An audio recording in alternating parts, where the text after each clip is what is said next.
Okay, there are a lot of really ridiculous things in the Bible. Hundreds of them that I've tracked in my book, as a matter of fact. But this one, in the book of Leviticus, probably takes the cake.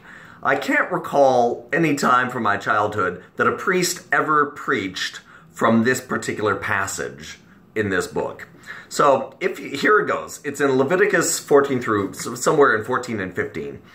If you had leprosy, but it cleared up, you just go to a priest, kill a bird, put the bird's blood in a bowl, dip a live bird in the blood, and use it to sprinkle blood all over you 7 times, then free it.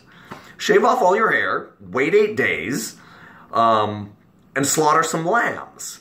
Have the priest rub the lamb's blood on the tip of your right ear, your right thumb, and your right big toe, followed by some, holy oil, and voila, you're clean again. You can join the other Hebrews. You don't have to, you're not spiritually unclean. These instructions are repeated for poor people using different animals. Next, when everyone eventually gets to Canaan, which they're claiming God's giving them, God forewarns Moses that he put leprosy in some of the houses. If a homeowner thinks that the bricks in the house have cooties, they should move everything out and call a priest who will survey the situation, and then come back a week later to see if the infected bricks have gotten any worse. If they have, replace them. If it comes back again, tear the house down and build a new one. Once it's rebuilt, do the same bloody chicken sprinkling thing mentioned above. Well, that seems a bit ridiculous. If the house is clean, why drench it in chicken blood? Also, why couldn't God have simply given the Hebrews the recipe for soap? It'd have been a lot easier. I'm sure the chickens would have appreciated it. On a slightly different topic, if you have watery poopies, a runny nose, or some gross shit oozing out of some bodily orifice, take a bath and wash everything you've touched, for Pete's sake. Oh, and be sure to sacrifice a couple of chickens so you can be, spiritually clean again.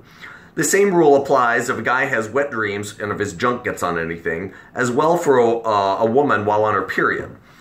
If his sperm or her blood gets on another person, they're both what's called unclean again, and they have to stay out of town for a week. The fact that the men who wrote these books had this demeaning attitude towards completely natural occurrences only displays their absolute rampant ignorance.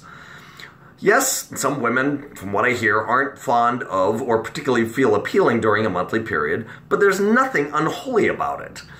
Especially when you consider the rampant use of the phrase miracle of birth when it comes down to women's reproductive organs and process.